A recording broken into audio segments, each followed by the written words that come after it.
सबको जय मसीह की।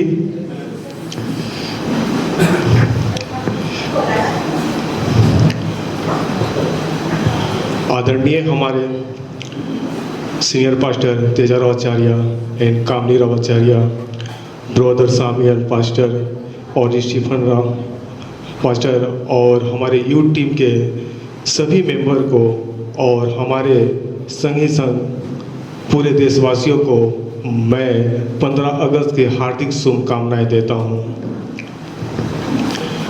आज का दिन 15 अगस्त है।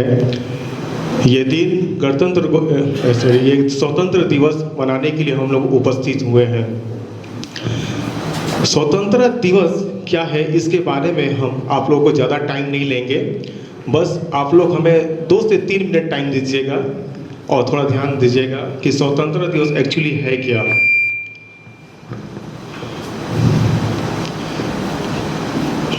पंद्रह अगस्त यानी आज का दिन एक महत्वपूर्ण दिन है। ये एक गौरव का दिन है। इस दिन पर हम लोगों को गर्व करना चाहिए, यानी घमंड करना चाहिए इस बात के लिए कि हमारा देश आज़ादी हो चुका है। और ये आज़ादी आज नहीं बल्कि 15 अगस्त 1947 को ही हुआ था।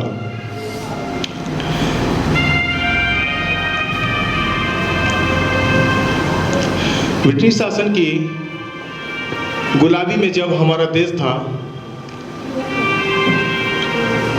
तो बहुत सारे नेताओं ने मिलकर हमारे देश को आज़ाद कराने में उनकी बहुत ही भूमिका थी।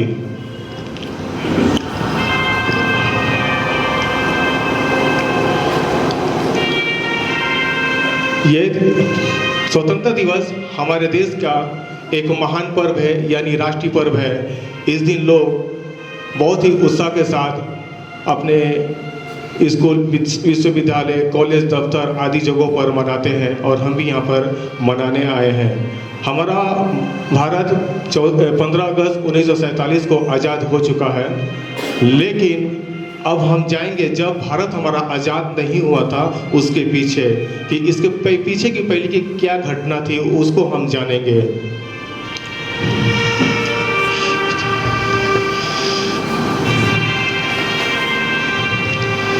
सरफरोशी की तमन्ना अब हमारे दिल में है, देखना है चोर कितने बाजुए कातिल में है।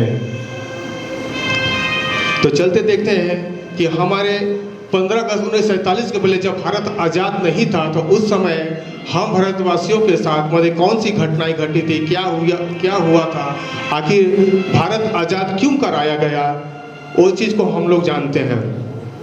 आज़ादी के पहले हमारा देश गुलाम था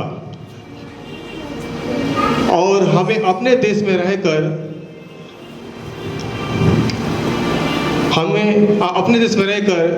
अंग्रेजों की गुलामी करनी पड़ती थी। लेकिन इस स्थिति को वो देखकर शायद ऊपर वाला यानी कुदरत को भी पसंद नहीं आया और उन्होंने किसी को इस पृथ्वी पर भेजने के लिए यानी इकट्ठा करने के लिए उन्होंने सोचा। हमारा भारत आज़ादी के पहले बहुत ही कष्ट उठाया। हम आप हमारे पूर्वज, हम लोग तो उस समय नहीं थे बल्कि हमारे पूर्वज उस समय थे, जो हमें बहुत ही कष्ट उठाना पड़ा। और ये कष्ट उस समय इतनी कष्टदायक जीवन था कि हमारे ऊपर अंग्रेज़ों का शासन था, हमारे ऊपर अत्याचार हो रहे थे, हमारे घर परिवार के ऊपर अत्याचार हो रहे थे। ये सारे अत्याचार को सहते सहते ऊपर वाले ने किसी को अत्याचार को दूर करने के लिए खड़ा किया।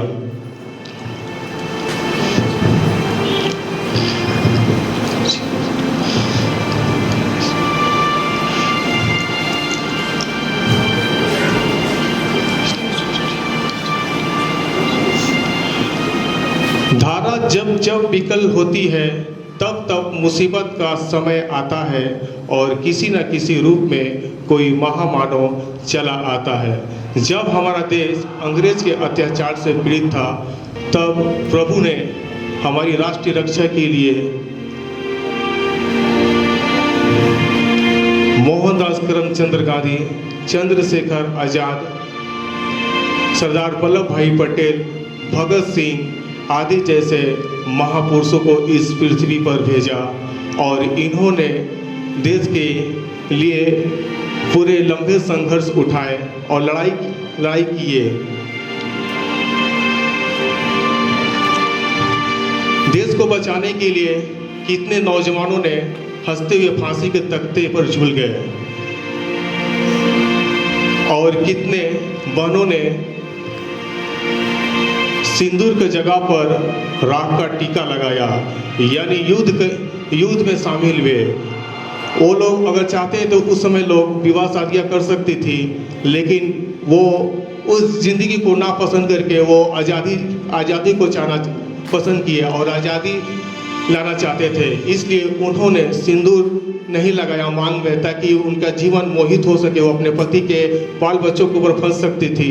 इसलिए मोहित ना होने के कारण उन्होंने विवाह शादियाँ नहीं की और उन्होंने राख का टीका लगाकर युद्ध क्षेत्र में, रणभूमि में निकल गए भारत को आज़ादी दिलाने के लिए।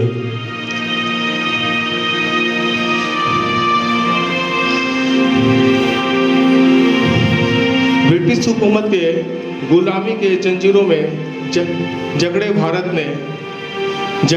ने अपने दम तोड़ रहे थे और इस स्थिति को देखते हुए महापुरुषों ने अपनी पूरी ताकत और पूरे प्राण को उन्होंने दे दिया और भारत को तब जाकर आज़ादी मिली।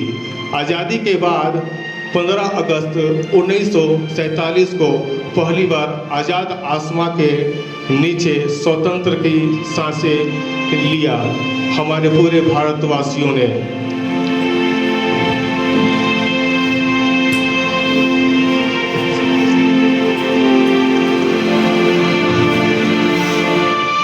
आज़ादी होने के बाद आज हम देखते हैं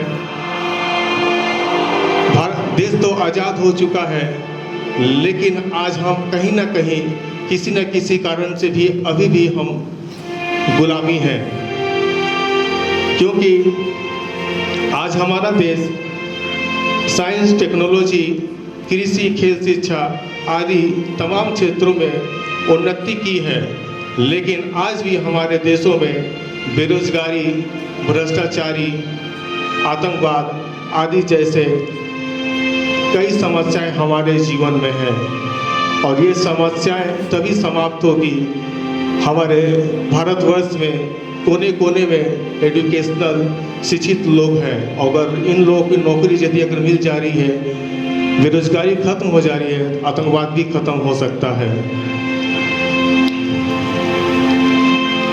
इसलिए आइए हम पूरी ईमानदारी से हम अपने पूरे भारत को सहयोग करें कि हमारा भारत आगे बढ़े और हम लोग मेहनत और ईमानदारी के साथ एक दूसरे का मदद करें।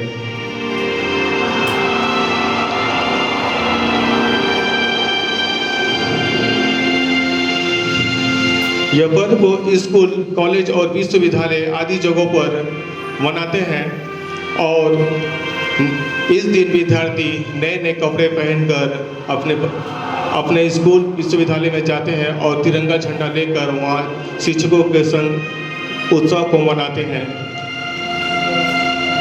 तिरंगा झंडा में अगर हम देखते हैं तो इसमें 3 कलर होता है। ये 3 कलर कोई नॉर्मल कोई कलर नहीं है, यानी कोई नॉर्मल कलर रंग नहीं है। पहले रंग को जब हम देखते हैं तिरंगा झंडा में तो केसरिया होता है और उसके नीचे हरा और बीच में सफ़ेद होता है। केसरिया रंग का अर्थ होता है कि वो त्याग और बलिदान। जब हमारा देश जब अंग्रेज के अत्याचार से पीड़ित था तो लोगों ने अपने प्राण को त्याग दिया, यानी आज़ादी पाने के लिए। और हरा रंग का अर्थ होता है हरियाली, यानी देश आज़ादी होने के बाद लोगों ने खुशियाँ मनाई, उनके जीवन में हरियाली छा गई।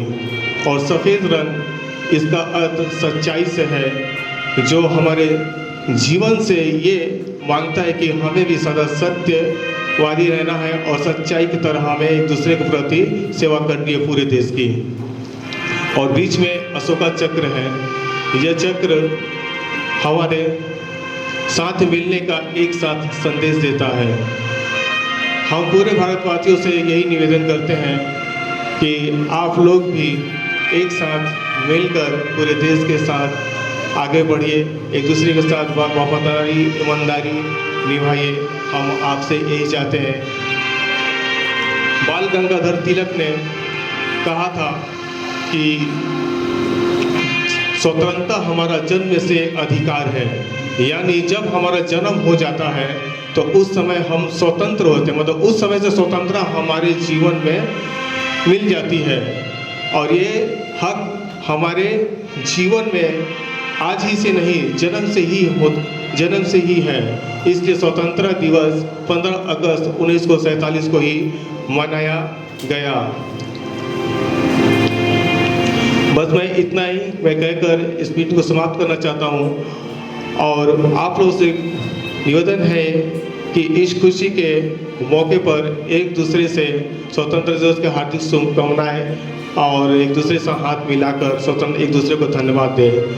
और मैं एक बात कहना चाहता हूँ कि नहीं चाहिए मुझे धन दौलत और नहीं चाहिए मुझे अधिकार, नहीं चाहिए मुझे धन दौलत और नहीं चाहिए मुझे अधिकार, बस स्वतंत्र रहने दो हमको और स्वतंत्र कहे सारा संसार। जय हिंद।